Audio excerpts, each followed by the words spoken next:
ਇਹ ਅਬਦੁਲ ਰਹਿਮਾਨ ਸਾਹਿਬ ਇਹ ਕਿਹੜੀ ਆਜ ਸ਼ਹੀ ਦੇ ਗੱਲ ਪੈ ਗਏ ਹੋ ਤੇ ਕਿਉਂ ਇੱਟਾਂ ਪੈ ਜੋੜਦੇ ਸੰਗਲ ਮਾਰੇ ਨੇ ਬੰਦੇ ਸੰਗਲ ਮਾਰਦੇ ਨੇ ਤੇ ਖੁਰਲੀਆਂ ਤੇ ਮਾਰ ਲੈਣ ਤੁਸੀਂ ਇੱਥੇ ਬਾਲਿਆਂ ਨੂੰ ਮਾਰੇ ਨੇ ਦੱਸੋ ਕੁਝ ਦਾ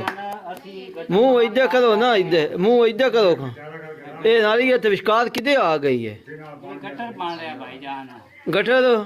ਇੱਥੇ ਨਵੇਂ ਸਿਰੋਂ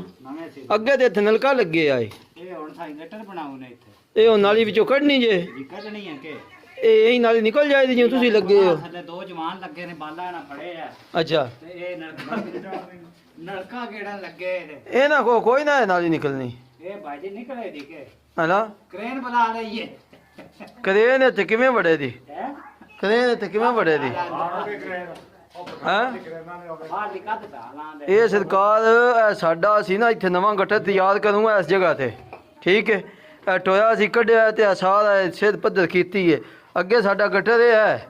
ਆਵੇ ਤੇ ਪਿਆ ਦੁਲਮਟ ਪਿਆ ਇੱਕ ਪੜੀਆ ਇਹ ਦੋ ਤੇ ਇੱਕ ਹੱਥ ਦਾ ਇਹ ਹੋ ਗਿਆ ਕੈਂਸਲ ਇਹ ਕੰਮ ਹੋ ਗਿਆ ਸਾਡਾ ਖਰਾਬ ਹੁਣ ਅਸੀਂ ਨਵੇਂ ਸੇ ਉਹ ਗਟਰ ਇੱਥੇ ਤਿਆਰ ਕਰੂੰਗਾ ਆਵੇ ਤੇ ਪਿਆ ਜਗ੍ਹਾ ਉਸਤਾਦ ਲੱਗੇ ਨੇ ਇੱਥੇ ਨਲਕਾ ਲੱਗਿਆ ਜੀ ਨਲਕਾ ਹੁਣ ਇੱਥੋਂ ਜੀ ਇਹਦੀ ਨਾਲੀ ਬਾਹਰ ਕੱਢੂ ਨੇ ਨਲਕਾ ਨਹੀਂ ਵਲੈਤੀ ਕੰਮ ਕੋ ਹੈਂਡ ਪੰਪ ਵਲੈਤੀ ਹਾਂ ਇਹ ਵਲੈਤੀ ਬਾਹਰ ਆ ਨੇ ਇੱਥੇ ਕਿਤੇ ਵਲੈਤੀ ਪਾ ਛੱਡੇ ਹੈਂਡ ਪੰਪ ਲੱਗੇ ਇੱਥੇ ਤੇ ਇਹ ਇੱਥੇ ਨਵੇਂ ਸਿਰੋਂ ਅਸੀਂ ਗਟਰ ਤਿਆਰ ਕਰੂੰਗਾ ਇੱਲਾ ਜਿਹੜਾ ਇਹ ਸਾਡਾ ਜਿਹੜਾ ਇਹ ਕੈਂਸਲ ਹੋ ਗਿਆ ਤੇ ਆ ਉਸਤਾਦ ਦੀ ਬਾਤ ਜਿਹੜੇ ਨੇ ਇਹ ਆ ਵਜੀ ਤਿਆਰ ਪਰ ਕਰਦੇ ਰਫੀਕ ਸਾਹਿਬ ਆਵੇ ਤੇ ਪਿਓ ਤੇ ਬੂਹੇ ਅੱਗੇ ਹੀ ਇਹਨਾਂ ਖੋਲ ਦਿੱਤੀਆਂ ਬੋਰੀਆਂ ਐਨ ਵੀ ਦੁਬਾਰਾ ਤੇ ਰਫੀਕ ਸਾਹਿਬ ਵੀ ਜਿਹੜੇ ਨਹਾਣ ਇਸ ਟਾਈਮ ਫੁੱਲ ਘਬਰਾਏ ਕਿਉਂਕਿ ਸਵੇਰ ਦੇ ਲੱਗੇ ਨੇ ਐਨ ਵੀ ਇਕੱਲੇ ਇਹਨਾਂ ਉਹਨੇ ਬਜਰੀ ਬਣਾਉਣੀ ਹੈ ਤੇ ਪਾਣੀ ਹੈ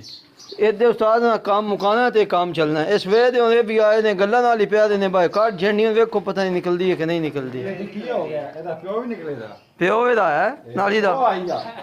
ਬਹੁਤ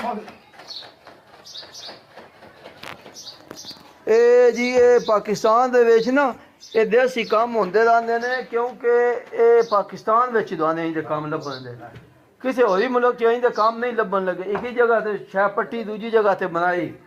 ਇਹ ਦੇਸੀ ਕੰਮ ਹੋ ਰਹੇ ਨੇ ਇੱਕ ਹੀ ਜਗ੍ਹਾ ਤੋਂ ਪੱਟ ਕੇ ਤੇ ਦੂਜੀ ਜਗ੍ਹਾ ਤੇ ਸਟੈਂਡ ਕੇ ਹੁਣ ਇਹ ਨਲਕਾ ਉਧਰ ਕਦਾਈਓ ਲਾਣਾ ਨਾ ਇਹ ਤੋਂ ਪੱਟਦੇ ਪਏ ਨੇ ਇਹ ਨਲਕਾ ਨਵੀਂ ਜਗ੍ਹਾ ਫਿੱਟ ਹੋਣਾ ਲਾਣਾ ਦਾ ਕੀ ਮਤਲਬ ਫੇਟ ਕਿੱਥੇ ਕਰਨਾ ਜੇ ਹੈ ਇੱਥੇ ਕਰਨਾ ਹੈ ਇੱਥੇ ਕਿੱਥੇ ਐਸ ਗਟਰ ਵਿੱਚ ਕਰਨਾ ਜੇ ਫੇਟ ਜਿਹੜਾ ਇਦੋਂ ਖਰਾਬ ਹੋ ਗਿਆ ਹਾਂ ਸਹੀ ਹੈ ਜੀ ਤੇ ਰਫੀਕ ਸਾਹਿਬ ਤੁਸੀਂ ਕੋਈ ਗੱਲ ਆਖਣੀ ਹੈ ਨਹੀਂ ਸਾਹਿਬ ਹੈਂ ਹੁਣ ਦੁਪਹਿਰ ਬਖੇ ਨੇ ਆ ਦੁਪਹਿਰ ਬਖੇ ਨੇ ਮੈਨੂੰ ਪਤਾ ਬਜੀ ਹੁਣ ਕਲਟੀ ਕੰਮ ਔਖਾ ਹੋ ਗਿਆ ਅੱਜ ਬਸ ਤੇ ਤਾਂ ਥੱਲੇ ਲੱਗ ਜੇ ਛੱਡ ਦਿਆ ਕਰੋ